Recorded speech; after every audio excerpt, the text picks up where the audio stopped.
మొదటి భాగంలో మనం గమనిస్తే పాపం చేసినటువంటి వారి పట్ల దేవుడు ప్రణాళిక కనిపించింది. రెండవదిగా నీతిమంతులను ఎలా కాపాడుతున్నాడో కూడా తప్పిస్తున్నాడో కూడా ఒకటి అర్థమైపోయింది మనకి.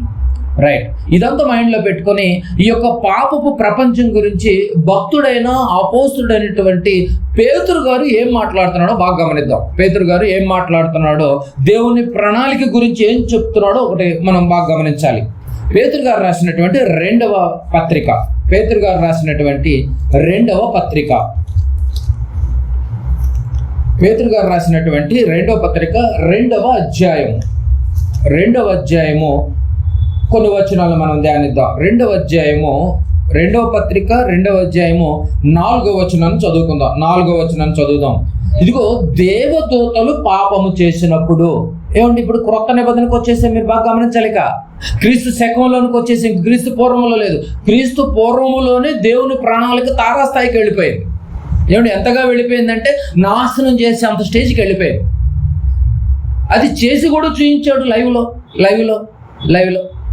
ఇప్పుడు పేతురు గారు ఇవన్నీ గమనించినటువంటి, ధర్మశాస్త్రం తెలిసినటువంటి అపోస్తుడైనటువంటి పేతురు గారు క్రైస్తవులకు ఒక దేవుడు ప్రణాళిక రిలీజ్ చేస్తున్నాడు. ఏంటి ఆ ప్రణాళిక అంటే 4వ వచనం బాగా చూడాలి, నేను చదువుతాను. దేవదూతలు పాపం చేసినప్పుడు, దేవదూతలు తెలుసు కదా మీకు, పరలోకంలో ఒక భయంకరమైనటువంటి యుద్ధం జరిగింది. అక్కడ మిఖాయేల్ని ఎదిరించలేకపోయారు, ఓడిపోయింది. దాని అనుచరులు ఇదిగో ఏం జరుగుతుందో చూడండి.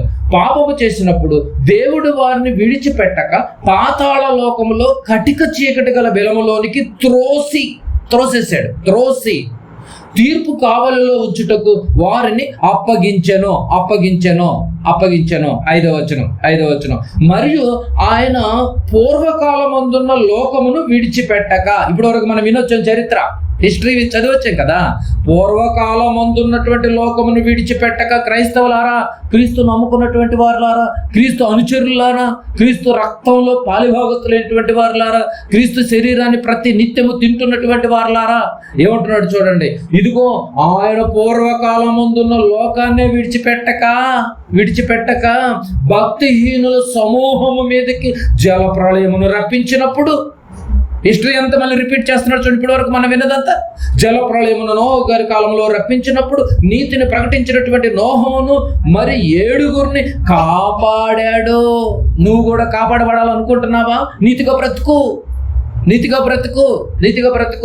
మరియు 6వ వచనం మరో ఎగ్జాంపుల్ చెప్తున్నాడు చూడండి. ఫస్ట్ హాఫ్ లో విన్నది మొత్తం రిపీట్ చేస్తున్నాడు చూడండి పేతురు గారు. 6వ వచనం. మరియు ఆయన సొదొమ గొమొర్రాలను పట్టణములను భస్మము చేసి, భస్మం అంటే బూడిదండి, భస్మము చేసి ముందుకు భక్తిహీనులకు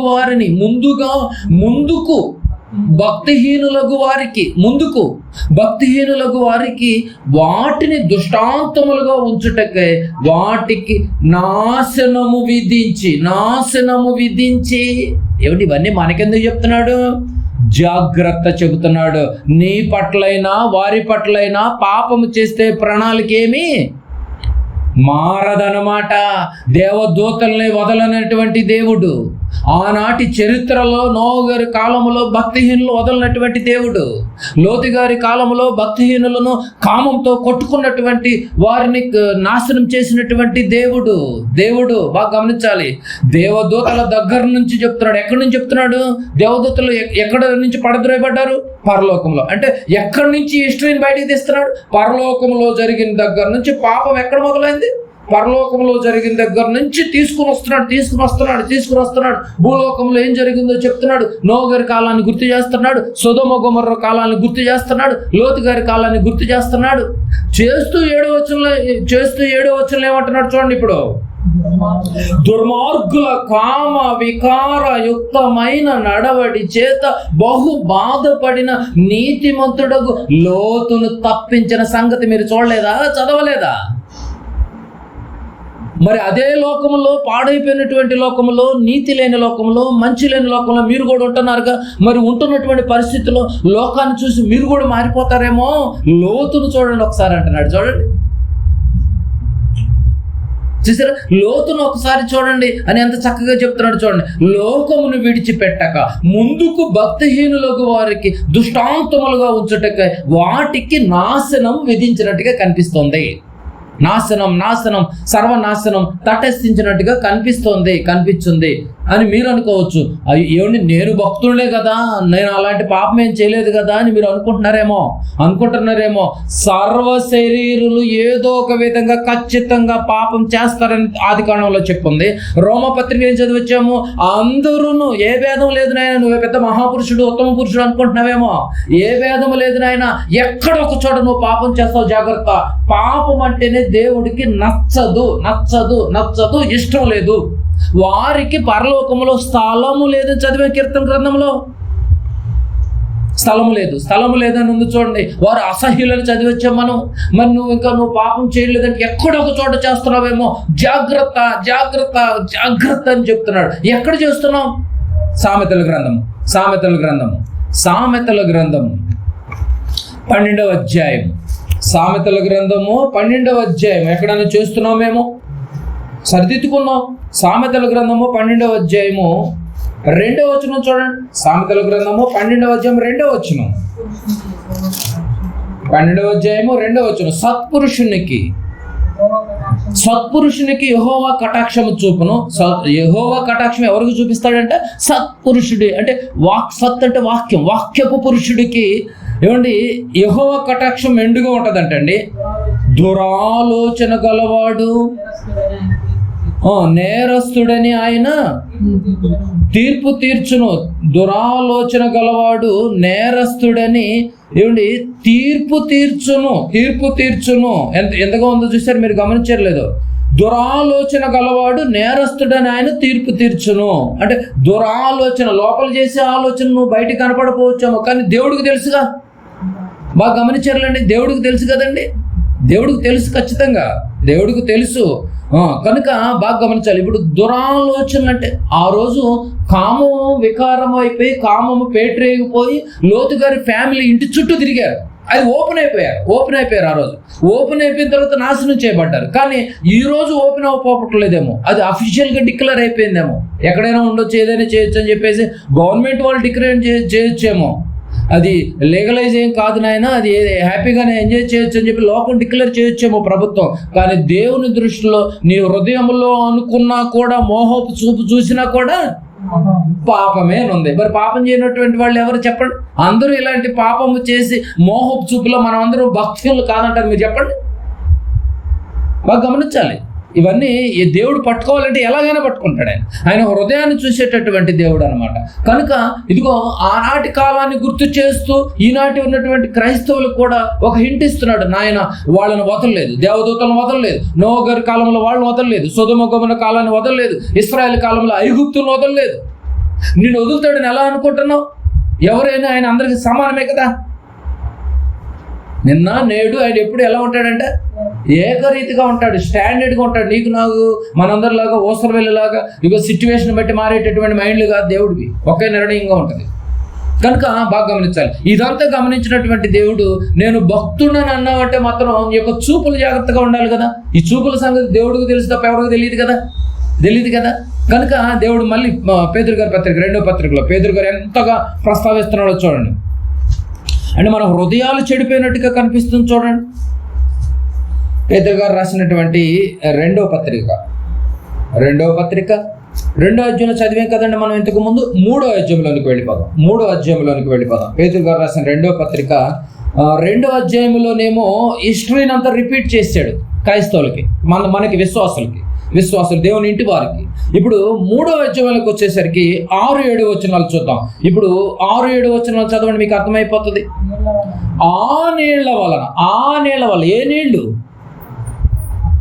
ఏ నీళ్లు జలప్రళయంలో జరిగినటువంటి ఆకాశపు తూములిచ్చినటువంటి ఆ నీళ్ల వల్ల అప్పుడున్న లోకము నీటి వరదలో మునిగి నశించెను. ఆ పదాలు మీరు గమనించండి. బురదలో నశించిపోయారంటండి. నశించెను. అయితే 7వ వచనం, అయితే ఇప్పుడున్న ఆకాశము, ఇప్పుడు మనకి లింక్ పెడుతున్నాడు చూడండి. ఇప్పుడున్న ఆకాశమును భూమియు భక్తిహీనుల తీర్పును నాశనమును జరుగు దినము వరకు అగ్ని కొరకు నిలువ చేయబడినవై అదే వాక్యము వలన భద్రం చేయబడి ఉన్నది. తేడా వస్తే మనకు కూడా ఇప్పుడు ఏది రెడీగా ఉంది? ఇప్పుడు అగ్ని రెడీగా ఉంది. అగ్ని నిల్వ చేయడం ఎవరైనా చేస్తారండి? అంటే వాటర్ నింపుకోవడానికి సిటీల్లో మహా అయితే కొన్ని డ్రమ్ములు నింపుకుంటారు, అంతకంటే ఎక్కువ నిలుపుకోలేదు. మహా అయితే కొన్ని ట్యాంకులు కడతారేమో, తర్వాత ఇంక వాళ్ళ వల్ల కాదు. కానీ దేవుడు ఈ ప్రపంచాన్నే కాల్చడానికి ఒక అగ్ని నింపాడంట, నిల్వ చేశాడంటండి. చూసారు? అదే చెప్తున్నాడు చూడండి. అదే వాక్యం వలన అగ్ని కొరకు నిల్వ చేయబడినదే, అగ్ని కొరకు నిల్వ చేయబడింది. ఈ అగ్ని దేనికోసం? చదవండి దాంట్లోనే. ఇప్పుడున్న ఆకాశమును భూమియు భక్తిహీనుల తీర్పును, భక్తిహీనుల కొరకు. అగ్ని ఎవరి కొరకు? భక్తిహీనుల కొరకు తీర్పును. ఎందుకు ఈ భక్తిహీనులు ఏం చేయాలి? నాశనము జరుగు దినము వరకు.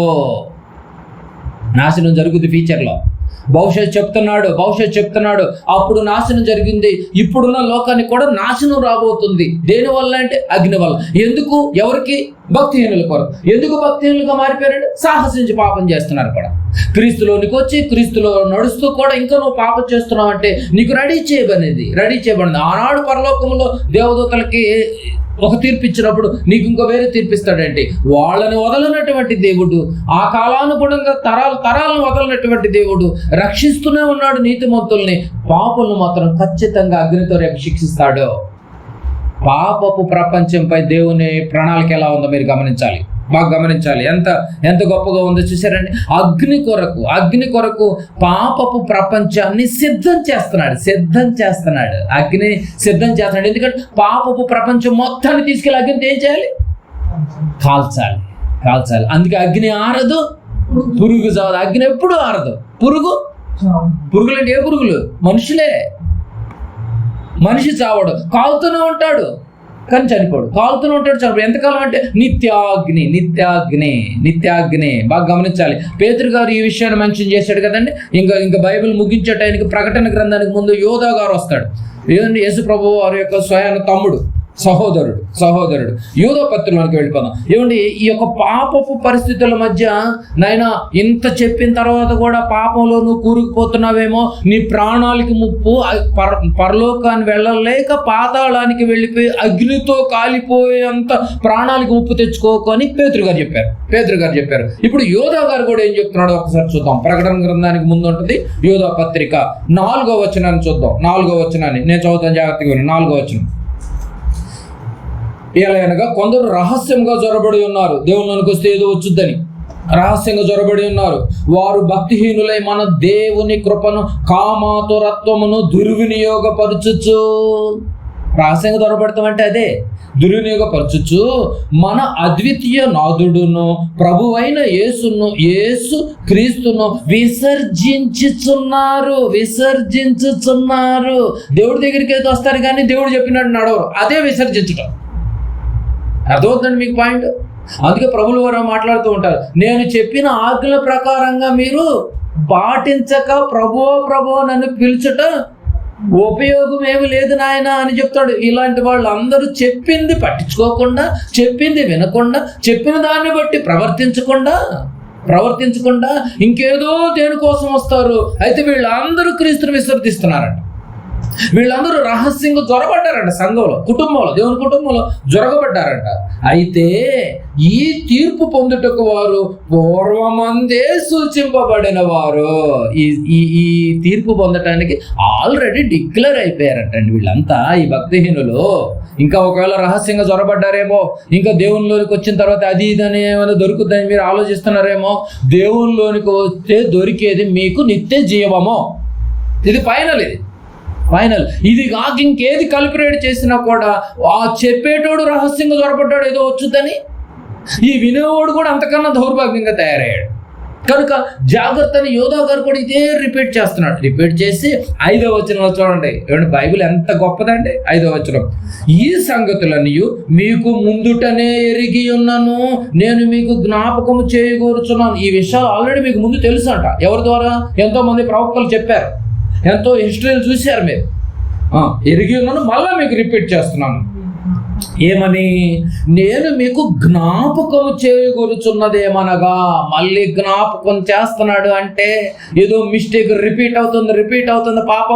పాపం ప్రభువు ఐగుప్తులో నుండి ప్రజలను రక్షించినను వారిలో నమ్మకపోయిన వారిని తరువాత నాశనం చేశాడు. ప్రభు ఐగుప్తులోంచి రక్షించాడు, ఎర్ర సముద్రం దాటించి రక్షించాడు. కానీ సముద్రం ఒకటికి వచ్చిన తర్వాత చాలా మంది నమ్మలేదట రక్షించిన ప్రభువుని. నమ్మనటువంటి వారందరిని ఏం చేశాడు? నాశనం చేసేసాడు. మళ్ళీ నాశనం చేశాను. మరియు తమ ప్రధానత్వము నిలుపుకొనక తమ నివాస స్థలములను విడిచిన దేవదూతలను మహాదినమున జరుగు తీర్పు వరకు కటిక చీకటిలో నిత్య పాశములతో ఆయన బంధించి భద్రం చేశాను. ఏమన్నా అపవాది గురించినటువంటి విషయాలు, దాని అనుచరులు గురించిన విషయాలు కూడా యోధా గారు కూడా ఇదే రిపీట్ చేస్తున్నాడు. చూడండి, పేతురు గారు ఏదైతే మెన్షన్ చేశాడో అదే మెన్షన్ చేస్తున్నాడు. బోధ జాగ్రత్తతో కూడుకున్నటువంటి బోధ. 7వ వచనం ఆ ప్రకారముగానే ఎలా నాశనం చేశాడో, ఎలా తొక్కేశాడో నిత్య పాశములోనికి, నిత్య పాతాళములోనికి, ఆ ప్రకారముగానే సొదొమ గొమొర్రాలను వాటి చుట్టుపట్లనున్న పట్టణములను వీరి వలనే వ్యభిచారము చేయుచు పరశరీరానుసారులైనందున నిత్యాగ్ని దండన అనుభవించుచు దృష్టాంతముగా ఉంచబడెను. హిస్టరీని మళ్ళీ సేమ్ అదే గుర్తు చేస్తున్నాడు చూడండి. ఈ పాపపు ప్రపంచం గురించి పేతురు గారు ఏదైతే చెప్పాడో యోధా గారు కూడా అదే చెప్పాడు. ఎవరి గురించి అంటే భక్తిహీనుల గురించి చెప్పినటువంటి మాటలు ఇవన్నీ. భక్తిహీనుల పరిస్థితి భయంకరంగా ఉంటుంది రేపు ఫ్యూచర్లో. నేను భక్తుడిని అని నువ్వు అన్నావు అంటే దేవుడు చెప్పినట్టు చేయాలి. పైగా దేవుణ్ణి ఆనందింపజేసే కార్యక్రమాలు ఉండాలి. దేవుని దృష్టిలో అసహించుకునే కార్యక్రమాలు ఎప్పుడు చేయకూడదని ఎంత చక్కగా ఉందో చూడండి. ఏమంటే పేతురు గారు రాసిన పత్రిక, పేతురు గారు ఏది చెప్పాడు, యోధా గారు కూడా అదే చెప్పాడు. 3 ఎగ్జాంపుల్ ఏది చెప్పాడో అదే యోధా గారు కూడా చెప్పాడు. ఇప్పుడు పేతురు గారు మనుషులు ఏ రీతిగా పోలుస్తున్నాడో యోధా గారు కూడా అదే పోలుస్తాడు. చూడండి, మనుషుల పరిస్థితి ఏం బాగోలేదు. పేతురు గారి పత్రిక రండి మళ్ళీ ఒకసారి. పేతురు గారు రాసినటువంటి రెండో పత్రిక సేమ్ అదే ఎగ్జాంపుల్ చక్కగా చెప్తాడు. చూడండి, 2వ పత్రిక 2వ అధ్యాయం 12వ వచనం, 2:12.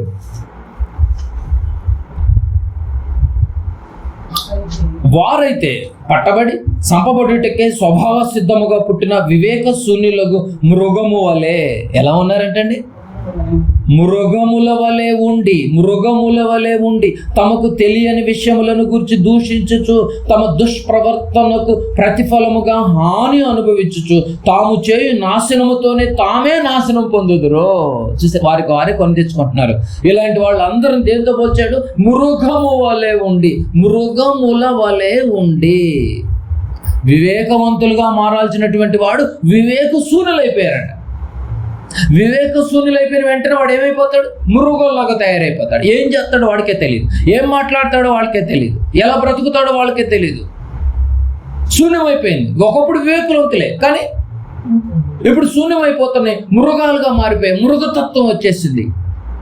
అందుకే మనుషుల గురించి అత్యాచారం చేసి అక్రమాలు చేసినటువంటి వారిని, ఏమంటే రకరకాలుగా చేసినటువంటి వారిని ఇగో తిరగబడ్డ మృగం, మానవ మృగం అంటాడు. చూసా అంటే మనిషి ఎలా మారిపోయాడని మృగ స్వభావం వచ్చేసింది, మృగతత్వం వచ్చేసింది అని చెప్తున్నాడు. నాయన మీకు చివరికి నాశనమే నాయన, నాశనాన్నే నువ్వు పొందుకోవటానికి నువ్వే కొని తెచ్చుకుంటున్నావు నాయన అని భక్తుల గురించి చెప్తున్నాడు. మృగాలు అని చెప్తున్నాడు భక్తుల గురించి.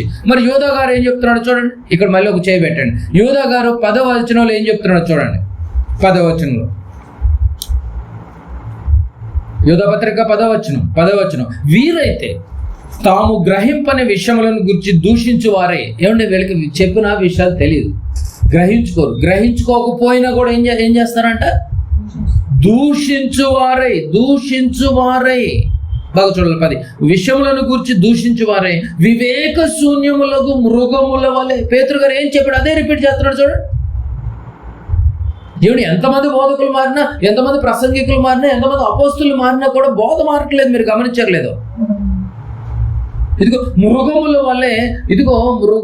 వలె వేటిని స్వాభావికముగా ఎరుగుదురో వాటి వలన తమను తాము నాశనము చేసుకుంటున్నారు. తెలుసుకున్నారు స్వాభావికంగా ఏది మంచో ఏది చెడో, ఏది సత్యమో ఏది అసత్యమో. వివేకవంతులు అయ్యారు, స్వాభావికంగా మారారు. కానీ చివరికి వాళ్ళు వివేక శూన్యులైపోయి మృగాలుగా మారిపోయి నాశనాన్ని కొని తెచ్చుకుంటున్నారు భక్తహీనులు. మృగాలతో పోలుస్తున్నాడు చూడండి. జాగ్రత్త భక్తిహీనులారా, భక్తులారా, భక్తిహీనులను చూసి మీరు చాలా జాగ్రత్తగా ఉండాలి, ఇవన్నీ నేర్చుకోవాలి, ఇవన్నీ తెలుసుకోవాలి, జాగ్రత్త పడాలి అని చెప్తున్నాడు. మళ్ళీ పేతురు గారి పత్రిక 2వ వచనంలో చూడండి. పేతురు గారు రాసినటువంటి 2వ పత్రిక 2:17 ఏం చెప్తున్నాడు చూడండి. పేతురు గారు 2:17, మళ్ళీ యోధాకి వెళ్దాం. 2:17, వీరు నీళ్లు లేని బావులను, ఏమంటే వీరు నీళ్లు లేని బావులను పెనుగాలికి కొట్టుకొని పో మేఘముల వలె ఉన్నారు, వీరి కొరకు గాఢాంధకారము భద్రము చేయబడి ఉన్నది. గాఢాంధకారము, ఇక కటిక చీకటే, ఇంకా ఏ వెలుతురు అనేది వాళ్ళ జీవితంలో చూడరు. ఎందుకు? వెలుతురులోనికి వచ్చి మళ్ళీ తిరిగి ఎక్కడికి వెళ్ళిపోతున్నారు? మృగాలుగా మారి చీకటిలోనికి వెళ్ళిపోతున్నారు. వీళ్ళ కొరకు గాఢాంధకారము భద్రము చేయబడింది, భద్రము చేయబడింది, భద్రం చేస్తున్నాడు అంట గాఢాంధకారాన్ని. మరి యోధా గారు ఎవరి కొరకు? వీరి కొరకు, వివేక శూన్యులైనటువంటి వారి కొరకు, మృగతత్వం వచ్చినటువంటి వరకు, దేవుడు అసహించుకునే వారి కొరకు, ఏమంటే దేవుడికి నచ్చని కార్యక్రమాలు చేసేటటువంటి వారి కొరకు, పాపం చేసేటటువంటి వారి కొరకు, పరలోకంలో చోటు లేనటువంటి వారి కొరకు. చూసారు ఎట్లా మారిపోయారు? గాఢాంధకారం భద్రం చేయబడింది. మరి యోధా గారు ఏం మాట్లాడు చూడండి. 12-13 వచనాలు కూడా చూడండి. యోధా పత్రిక, వీరు నిర్భయముగా మీతో సుభోజనము చేయించు, తమ్మును తాము నిర్భయముగా పోషించుకొనుచు. నిర్భయంగా భయం లేకుండా ఉంటారంట. మనకేంటికి సెటిల్ అయిపోయాం కదా దేవుళ్ళు, మన పిల్లలు కూడా సెటిల్ అయిపోయారు కదా 3 తరాల వరకు అని సుభోజనం చేసుకొని ధైర్యంగా ఉంటారంట. మీ ప్రేమ విందులో దొంగ మెట్లుగా ఉంటారంట. ఎందుకంటే వీళ్ళు దొంగలుగా చొరబడ్డారు కదా. ఎక్కడ బతకలేనటువంటి వాడు ఇదిగో బడిపంతులు అన్నారు ఒకప్పుడు, కానీ బడిపంతుల ఉద్యోగం నంబర్1గా ఉంది. కానీ ఇప్పుడు పరిస్థితి ఎలా ఉందంటే, ఎక్కడ బతుకున్నాడు? దేవునితో బతుకుతున్నాడంట, దేవుని సేవలో బతుకుతున్నాడట. అలాంటి వారిని ఏమంటుంది? నువ్వు దొంగగా వచ్చేవరా? చదువుకుని కష్టపడి ఒక ఉద్యోగాన్ని కూడా సంపాదించుకోలేక ఇటు వచ్చేసి ఏదో 4 రాళ్ళు సంపాదించుకుందాం అని చెప్పి దొంగ మెట్లుగా మీరు వచ్చారు. బైబిల్ ఎంత చక్కగా వివరణ ఇస్తుంది చూడండి. మీరు దొంగ మెట్లుగా వచ్చి మిమ్మల్ని మీరు సుభోజనము చేయొచ్చు, తమ్ముడు తాము నిర్భయముగా పోషించుకొనుచు. మీ ప్రేమ విందులో దొంగ మెట్లుగా ఉన్నారు నాయన, జాగ్రత్త అని చెప్తున్నాడు.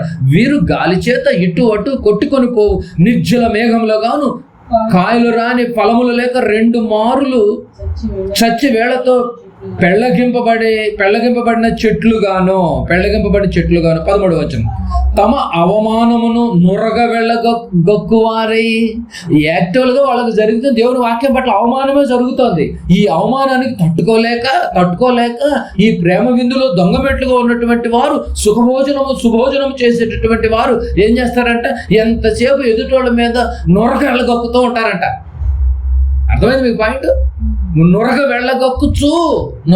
వెళ్ళగొక్కుచు సముద్రం యొక్క ప్రచండమైన అలలుగాను. వీళ్ళ మాటలు ఎట్లా ఉంటాయంటే, సముద్రం అల వచ్చినప్పుడు ఎలా ఉంటుంది? సముద్రం ముందు నిలబడితే భయంకరంగా కనపడుద్ది, ఘోషించినట్టుగా ఉంటుంది. వీళ్ళ మాటలు కూడా అట్లా గంభీరంగా కనపడతాయి అంట, కానీ అవి ఏం విషయం ఏమి లేదంట. వీళ్ళ కొరకు గాఢాంధకారం సిద్ధపడి ఉన్నారు. వాళ్ళ మాటలకు మీరు భయపడతారేమో నాయన, వాళ్ళ దగ్గర విషయం లేదు.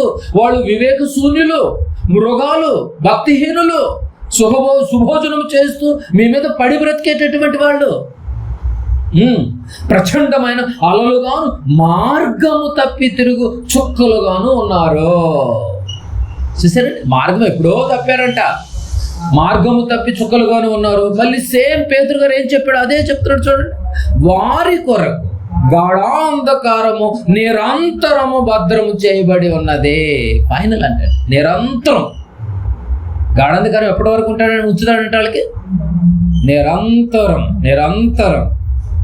అందుకే నిత్యాగ్ని దండన అన్నాడు. 2 నిత్యం ఉండేదే. నిత్యము పరలోకం ఉంటుంది, నిత్యము పాతాళలోకం, నిత్యము అగ్ని. కనుక బాగా గమనించాలి. ఒక యథార్థమైనటువంటి గాథ ఒక పేతురు గారు చెప్పిన, ఒక యోధా గారు చెప్పిన చరిత్రలో జరిగినటువంటి సంగతులను చెప్తున్నారు. భక్తిహీనులను చూపిస్తూ మరీ గుర్తు చేస్తున్నారు. భక్తులకు జాగ్రత్త. అలాంటి గాఢాంధకారాన్ని తప్పించాలన్నా, అలాంటి నిత్యాగ్నిని తప్పించాలన్నా, అలాంటి భయంకరమైనటువంటి అగ్ని గంధకాల నుంచి నువ్వు తప్పించుకోవాలన్నా, నిల్వ చేయబడినటువంటి అగ్ని నుంచి నువ్వు ఖచ్చితంగా భక్తుడిగా మారాల్సిందే. వివేక శూన్యులు అయిపోయి వాళ్ళని చూసి మృగతత్వం వచ్చినా, దేవునికి అసహించిన కార్యక్రమాలు చేసినా నీ బ్రతుకు కూడా ఇంతే. ఒకనాడు అపవాదిని వదలలేదు, దాని అనుచరులను వదలలేదు, నోవహు గారి కాలంలో వాళ్ళని వదలలేదు, సొదొమ గొమొర్రా కాలంలో వదలలేదు, ఇశ్రాయేలు కాలంలో వీళ్ళని వదలలేదు. నిన్ను వదులుతాడా? భద్రము చేయబడి ఉన్నది. యోధా చెప్తున్నాడు, సహోదరుడు, ఇదిగో పేతురు గారు, అపోస్తలుడైన పేతురు గారు కూడా అదే చెప్తున్నాడు, జాగ్రత్త జాగ్రత్త. యొక్క లోకం మొత్తం పాపంతో నిండి ఉన్నది. ఈ పాపంతో నిండి ఉన్నటువంటి లోకానికి ఒక ప్లానింగ్, ఒక ప్రణాళిక వేసి పెట్టాడు. పాపులందరికీ ఇగో నిత్యాగ్ని దండన, ఇదిగో భక్తుల కొరకు వాళ్ళని రక్షించే ప్రయత్నం చేస్తున్నాడు. నువ్వేటి వెళ్తావు? ఒకసారి ఆలోచించే. ఇదే పాపం లోకంలో ఉన్నటువంటి పరిస్థితుల్లో ఒక లోతు, నీతిమంతుడైనటువంటి లోతు ప్రతి దినము బాధపడుతూ నొచ్చుకుంటూ బ్రతికాడు, దినదినము నొచ్చుకుంటూ బ్రతికాడు దేవుని కోసం. నువ్వు కూడా అలా బ్రతకగలిగితేనే నువ్వు రేపు రక్షింపబడతావు. అదే చెప్తున్నాడు. ఇప్పుడు మన పరిస్థితి ఏంటో ఆలోచించేయాలి. ఇప్పుడు చివరిగా మన పరిస్థితి ఏంటో ఒకసారి ఆలోచిద్దాం. మోషే గారి కాలంలో ఒక ధనవంతుడు ఉన్నాడండి. ఆ ధనవంతుడి దగ్గరికి వెళ్తే మన పరిస్థితి ఏంటో అర్థమైపోతుంది. మనం ఇప్పుడు ఎలా బ్రతకాలో తెలియాలి. ఇప్పుడు ఇలాంటి పాపపు లోకంలో ప్రణాళికతో కూడుకున్నటువంటి దేవుని ప్లానింగ్, 2 రకాల ప్లానింగ్ కనిపిస్తుంది. నీతిమంతులను రక్షిస్తున్నాడు, అనీతిమంతులను ఇగో శిక్షిస్తున్నట్టుగా, నాశనం చేస్తున్నట్టుగా కనిపిస్తున్నప్పుడు మనం ఎలా బ్రతకాలో డెసిషన్ ఎలా తీసుకోమని చెప్తున్నాడు. ఒక ఎగ్జాంపుల్ గా మరి ఒక ధనవంతుడిని చూసి చెప్తున్నాడు. ఈయన మోషే గారి కాలంలో ఉన్నాడు. లోకాసు వార్త 16వ అధ్యాయం చివరి మాటలు చాలా జాగ్రత్తగా ఆలోచిద్దాం. లోకాసు వార్త 16వ అధ్యాయం 25వ వచనం చూడండి. లోకాసు వార్త 16వ అధ్యాయం 25వ వచనం.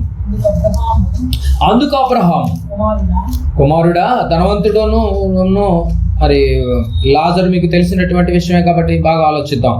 అందుకు అబ్రహాము, కుమారుడా, నీవు నీ జీవిత కాలమందు నీకిష్టమైనట్లు సుఖము అనుభవించితివి. ఏమండి, ఇంతకుముందు పేతురు గారి పత్రికలో కూడా, యోధా గారు రాసిన పత్రికలో కూడా మనం గమనించినా కూడా వాళ్ళు సుభోజనము చేయుచు సుఖం అనుభవించారు.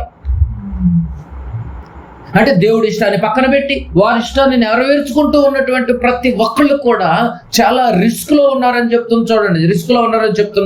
ఇప్పుడు అబ్రహాం అంటున్నాడు, ధనవంతుడితో అబ్రహాం అంటున్నాడు 25లో. ధనవంతుడు చేసిన తప్పేంటో చెప్తున్నాడు చూడండి. నీవు నీ జీవిత కాలమందు నీకు ఇష్టం వచ్చినట్టు సుఖము అనుభవించితివి.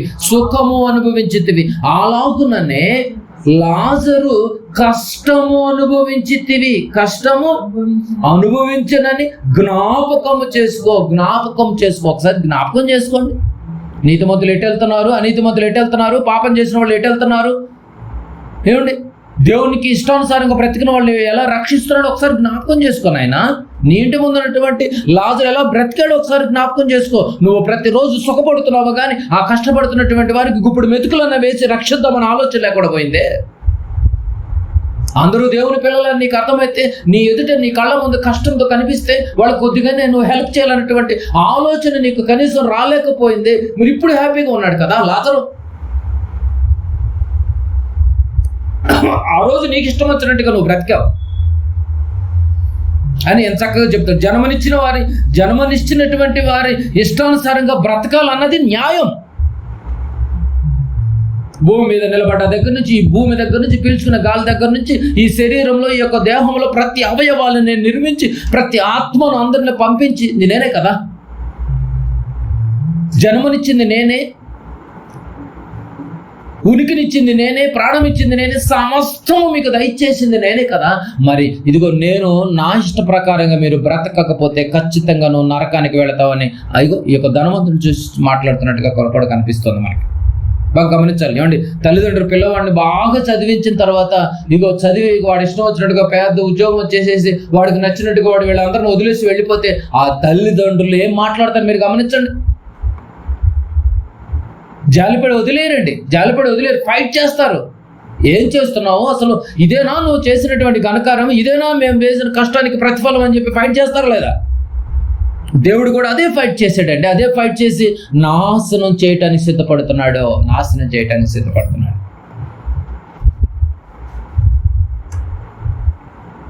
కదండి. నేను మొయ్యలేను, ఈ యొక్క బొండుని నేను మొయ్యలేను, నా యొక్క తల్లి గర్భంలోనే ఇదిగో అబార్షన్ చేయించుకుంటే మనం బయటకు వచ్చేవాళ్ళమా? అంతే కదండి.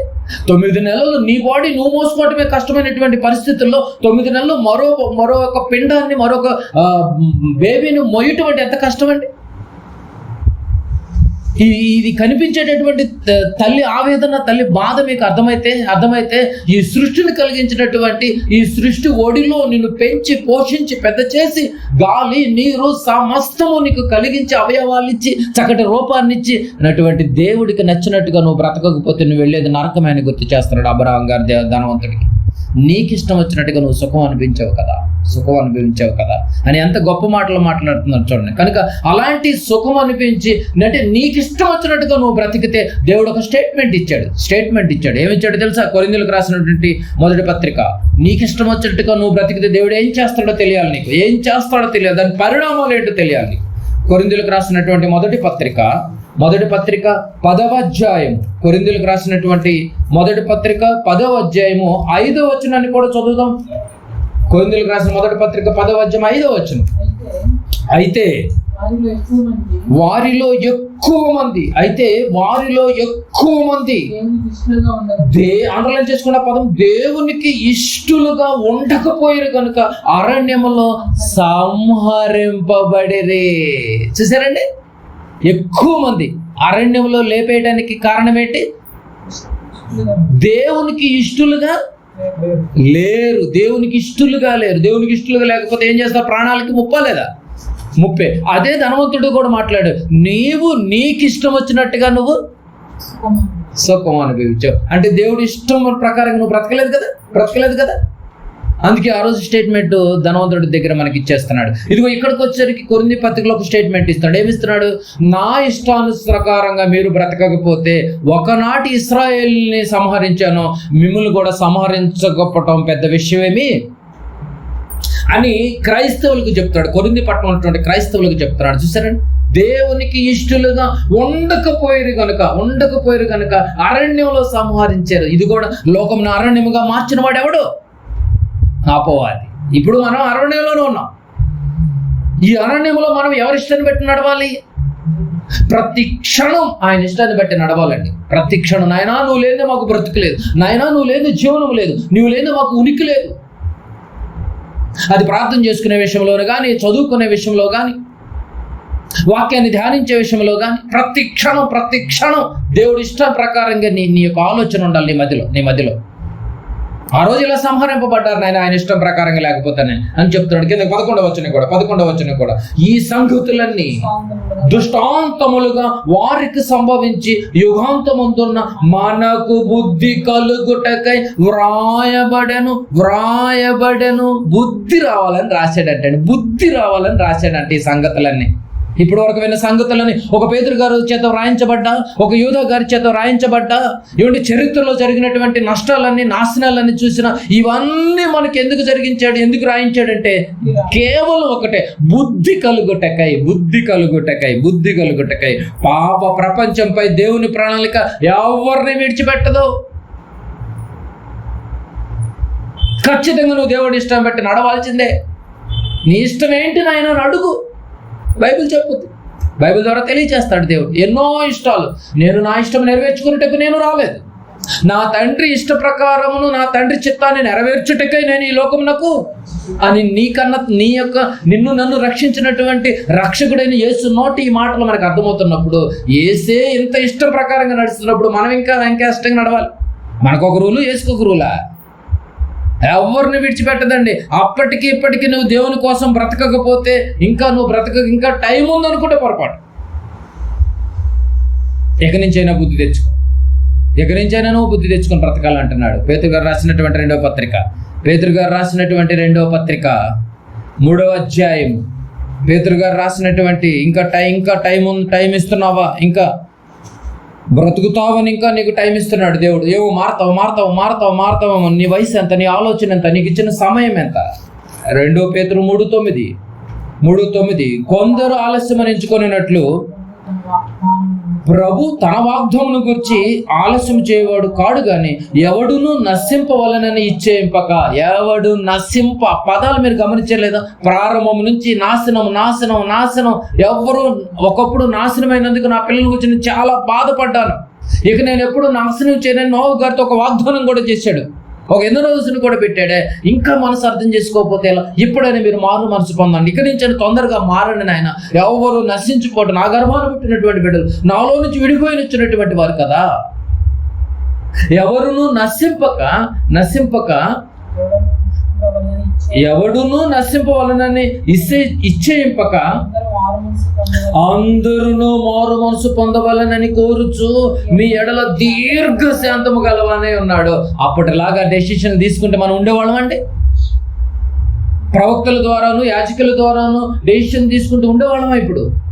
కానీ ఎందుకు డెసిషన్ తీసుకోవట్లేదు తెలుసా? ఇప్పుడు దీర్ఘశాంతము. నేను చాలా మంది పిల్లలు, కోట్ల మందిని ఇట్టగా పోగొట్టుకున్నాను, ఇక్కడి నుంచి అయినా మారుతారేమో మారుగుతే. దీర్ఘశాంతం. ఎందుకో తెలిసి ఈ శాంతం అంతా నువ్వు మారుతావని, నీలో మార్పు వచ్చుద్దని ప్రతి క్షణం ఇలాంటి విలువైనటువంటి మాటలతో నీకు బుద్ధి కలిగేలా చెప్పి మరి మార్చుకునే ప్రయత్నం చేస్తున్నాడు. నువ్వు ప్రయత్నం చేయకపోతే ఎలా? దేవుడి ఇష్టాన్ని నెరవేర్చకపోతే ఎలా? ఇంకా పాపపు లోకంలో చూస్తూ ఈ పాపమే ఎంజాయ్ చేస్తూ సుభోజనం చేస్తూ గడుపుతానంటే ఎలా? మారాలి, ఆలోచించాలని చెప్తున్నాడు. 15 వచనం చివరగా 2 పేతురు 3:15 చూడండి. దీర్ఘశాంతము చూపిస్తున్నాడు కదా. 3:15 మరియు మన ప్రభు యొక్క దీర్ఘశాంతం.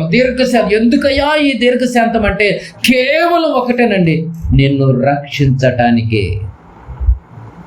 నన్ను మనందరినీ, ప్రపంచంలో ఉన్నటువంటి క్రైస్తవులందరినీ కాదు, అందరినీ ప్రపంచంలో ఉన్న వాళ్ళందరినీ రక్షణలోనికి రావాలని, రక్షించాలని ఎన్నో ప్రయత్నాలు చేస్తున్నాడు.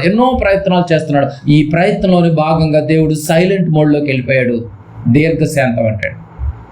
అదే చెప్తున్నాడు చూడండి. ఇదిగో మరియు మన ప్రభు యొక్క దీర్ఘశాంతము రక్షణార్థమైనదని ఎంచుకొని రక్షణార్థమైనదని ఎంచుకోవాలి నువ్వు. అమ్మో, నన్ను రక్షించడానికి ఆ దేవుడు ఇంత సైలెంట్గా ఉన్నాడు, లేకపోతే నన్ను ఎప్పుడో లేపేటువంటి వాళ్ళు. ఇదిగో అడ్డుపడుతున్నాడు ప్రభులు వారు. ఈ సంవత్సరం కూడా ఉండనిమ్మని అడ్డుపడితే వచ్చింది నీకు మరో సంవత్సరం, లేకపోతే ఎప్పుడో లేపేపడ్డవాళ్ళు. అందుకే చెట్టు వేరున గొడ్డలి ఉంచబడి ఉన్నది అంటే ఎప్పుడు కట్ చేస్తాడో తెలియదని అర్థం. కట్ చేయకుండా ఎందుకు ఆపాడో తెలుసా? నువ్వు మారుతావని, నువ్వు రక్షణలోకి వస్తావని, రక్షణ యొక్క విలువలు తెలుసుకుంటావని, రక్షణలో తొలగిపోకుండా, వివేక శూన్యులు కాకుండా, దుష్టత్వంలోనికి వెళ్లకుండా దేవుడి ఇష్టాన్ని తెలుసుకుని బ్రతుకుతావని. ఇలా తెలుసుకోకుండా దేవుని ఇష్టాన్ని తెలుసుకుని ఇష్టానుసారంగా బ్రతికినటువంటి వారిని అందరినీ సర్వనాశనం చేసినట్టుగా కనిపించలేదా? ఇవన్నీ ఎందుకు రాస్తుంటే మనకు బుద్ధి కలగటం కోసం. ఒక పేతురు గారు చెప్పినా, ఒక యూదా గారు చెప్పినా కూడా అన్ని ఇదే మాటలు చెప్తున్నాడు చూడండి. జాగ్రత్త. హిస్టరీని రిపీట్ చేసి మరీ చెప్తున్నారు, చరిత్రను గుర్తు చేసి మరీ చెప్తున్నారు. మీరు జాగ్రత్త. మాకు తెలిసిపోయింది సాతాను తంత్రాలు ఉంటాయని. వాడి యొక్క పరిస్థితులు ఎలా కొట్టుకుపోతాయో, ఎలా పరిస్థితులు గాఢాంధకారంలో తీసుకువెళ్ళిపోతాడో, వాడు తంత్రాలు ఎలా ఉంటాయో మాకు అర్థమైంది. మీరు జాగ్రత్త. దేవుడు ఇంకా దీర్ఘశాంతంతో ఉన్నాడు. నువ్వు మారుతావని, నీ కుటుంబం మారుద్దని, నీ కుటుంబం రక్షణలోకి వచ్చుద్దని. ఇంకా నువ్వు రక్షణలోకి రావట్లేదేమో. నీ ఆయుష్ ఎంత, నీకు ఇచ్చిన దినాలు ఎంత, నీ దిన సంఖ్య ఎంత, ఇచ్చిన దినాలను జాగ్రత్తగా వాడుతున్నావా? దినాలను కంప్లీట్ చేసుకుని ఆయుష్ని కంప్లీట్ చేసుకుని వెళ్తున్నారా? కానీ ఈ ఆయుష్లో దేవుడు ఇచ్చిన పనిని కంప్లీట్ చేసుకుని వెళ్తున్నారా? దేవుడి ఇష్టాన్ని నెరవేర్చుకుని వెళుతున్నారా అని పేతురు గారు గుర్తు చేస్తున్న రీజన్ అదే. ముందు అగ్ని గంధకాలు రెడీగా ఉన్నాయి, నిల్వ చేయబడిన జాగ్రత్త. ముందు ఎదురు ఫ్యూచర్ అగ్ని ఉంది. భూమిని దాని మైదానములను మొత్తం కాల్చివేయడానికి సిద్ధంగా ఉన్నది. అదే చెప్తున్నాడు, దీర్ఘశాంతము రక్షణార్థమై ఎంచుకొనుడి. అలాగూ మన ప్రియ సహోదరుడు పౌలు కూడా తనకు అనుగ్రహింపబడిన జ్ఞానము చొప్పున మీకు రాయిస్తున్నాడు. ఇప్పటికైనా మనసు మార్చుకొని రక్షణలోనికి రండి, రక్షణలో ఎదగండి, రక్షణలోనికి రండి. దీర్ఘశాంతాన్ని పరీక్షణగా ఎక్కువగా దేవునికి వ్యతిరేకంగా బ్రతికేటటువంటి కార్యక్రమాలు మాత్రం చేయదు. కనుక లోకం మొత్తం పాడైపోయినటువంటి ఈ లోకంలో లోకాన్ని ఎలా క్లోజ్ చేస్తున్నాడో మొదటి భాగంలో మనం గమనిస్తే, చరిత్రలో ఇదిగో పాపులను శిక్షిస్తున్నాడు, తెగించి సాహసించి పాపులందరినీ శిక్షిస్తున్నాడు, నీతిమంతులను అందరినీ తరానికి అందరినీ రక్షిస్తూనే వస్తున్నాడు. ఇక ఇక ఇక రెండో భాగంలోనికి మనం ఆలోచన చేస్తే, పేతురు గారు చెప్పినా, యోధా గారు చెప్పినా, పౌలు గారు చెప్పినా కూడా ఒకటే మాట చెప్తున్నారు. ఏమని? నీ ఇష్ట ప్రకారంగా మీరు మాత్రం బ్రతకొద్దు. ఇంత చేసినటువంటి, ఇంత కష్టపడినటువంటి నిలువెత్తు ఈ యొక్క 6 అడుగుల యొక్క అందాన్ని తయారు చేయడం కోసం దేవుడు ఎంతగానో పరితపిస్తున్నాడు. ప్రతి క్షణం ఇదంతా ఎందుకంటే నువ్వు రక్షణలోనికి రావాలని, నువ్వు మారు మనసు పొందాలని. మారిన మీరు ఇంకా మారండి. మారినటువంటి వాళ్ళు దేవుళ్ళలోనికి ఇంకా త్వరగా వచ్చి ఆ యొక్క అగ్ని గంధకాలను తప్పించుకొని, ఆ నిల్వ చేయబడినటువంటి దేవుని ఉగ్రతను తప్పించుకోవటానికే ఇదిగో దేవుడు ఆనాడు జరిగినటువంటి విపత్తును వెంబటే వస్తుంది. ఈనాడు స్పీడ్గా నీ మీదకి రాకుండా ఉండటానికి కారణం ఒకటే, నీ ప్రియరక్షకుడు యేసు ప్రభువు ఇదిగో మనల్ని ప్రేమించి, కరుణించి, మన్నించి, దయదలిచి ఇదిగో ఈ సంవత్సరం కూడా ఉండనిమ్మని తండ్రికి ఆజ్ఞాపించాడు కనుకనే ఇప్పటికీ మనం బ్రతుకుతున్నాం. గమనించండి, బ్రతుకును మార్చుకోండి. పరలోకానికి చేరుకొనుటలో జాగ్రత్త పడండి. రక్షణలో ఉంటేనే నీవు బాగుంటావు, నీ కుటుంబం బాగుంటుంది. రక్షణను వదిలేసిన నాడు నాశనానికి ఒడిగడతామే తప్ప ఇంకా వేరే దారే లేదు. ఆ నాశనాన్ని నువ్వు తప్పించుకోవాలి అంటే ఇదిగో ఆయన యొక్క దైనందినటువంటి, ఆయన బలమైనటువంటి ఆ యొక్క రెక్కల కిందకు మనం ఎల్లప్పుడూ ఉంటేనే ఇదిగో రేపు ఒక మహాలోకానికి చేరుకుంటాం. లేకపోతే పాతాళ లోకంలో ఉన్నటువంటి పాతాళ లోకాన్ని ఎవరికి సిద్ధం చేశాడో ఆ యొక్క దేవదూతలకు సిద్ధం చేయబడినటువంటి ఆ యొక్క నిత్యాగ్ని దండంలోనికి ఆహుతైపోవటమే తప్ప వేరే మార్గం లేదు. కనుక ప్రియమైన దేవుని వారలారా, రక్షణలో ఉండండి, రక్షణలో నుంచి తొలగిపోకండి. ఎంత గొప్ప రక్షణను మాత్రం దయచేసి నిర్లక్ష్యం చేయకండి. కళ్ళు మూసుకొని ప్రార్థన చేసుకుందాం. దయగలిగినటువంటి మా యొక్క కన్న తండ్రి, మీ పాదాలు వందనాలు చెల్లించుకున్నాం ప్రభా. ఇక రాత్రికాల సమయంలో ప్రభా ఎన్నో విలువైనటువంటి మాటలు, చెడిపోయిన పాడైపోయినటువంటి యొక్క పాపపు లోకములో, పాపపు ప్రపంచములో గురించినటువంటి యొక్క ప్రణాళికలోని భాగంగా నాయన నిజంగా అలాంటి పరిస్థితుల మధ్య తండ్రి నాయన పాపులను శిక్షిస్తున్నారు, నాశనం చేస్తున్నారు, నీతిమంతులను రక్షిస్తున్నారు ప్రభా. చరిత్రను చూసినా నాయన నిజంగా మేము ఎంతో బుద్ధి రావాలని మాకు ఎన్నో విధాలుగా, ఒక తండ్రి కన్నా ఎక్కువగా నాయన నిజంగా ఆత్మానుసారమైనటువంటి తండ్రి అయినటువంటి మీరు నాయన మాకు బిడ్డలైనటువంటి మాకు ఎంతగానో మాకు మంచి విలువలు నేర్పారు తండ్రి, జాగ్రత్తలు నేర్పారు, మెలకువలు నేర్పారు ప్రభా. ఆ అంధకారాన్ని మేము తప్పించుకోవాలంటే, ఆ నిత్యాగ్ని మేము తప్పించుకోవాలంటే నాయన నిజంగా మీకు ఇష్టం వచ్చినట్టుగా మేము బ్రతకాలి నాయన. అరికాలించిన రెండెత్తు వరకు మాలో ఉన్నటువంటి పాపపు పరిస్థితులు మేము నాయన అందరూ పాపం చేసి ఎలా మహిమను పోగొట్టుకుంటున్నారో అలాంటి దారిన మేము పడకుండా ఉండాలి అంటే నాయన మీ ఇష్టం ఏంటో, మీ ఆలోచన ఏంటో, మీ చిత్తం ఏంటో, మీ ప్రియకుమారుడు ఏ రీతిగా నాయన మీ ఇష్టాన్ని నెరవేర్చుకుని లోకానికి వచ్చి మాకు ఎంత వివరణగా నేర్పించాడో ఆ నేర్పించినటువంటి మాటలు దినదినము మేము ధ్యానిస్తూ మా యొక్క బ్రతుకులను, మా కుటుంబాలను నాయన రక్షణలో కొనసాగించుకునే కృపను మా అందరికీ ప్రసాదింపచేయమని నాయన ఈ యొక్క రాత్రికాల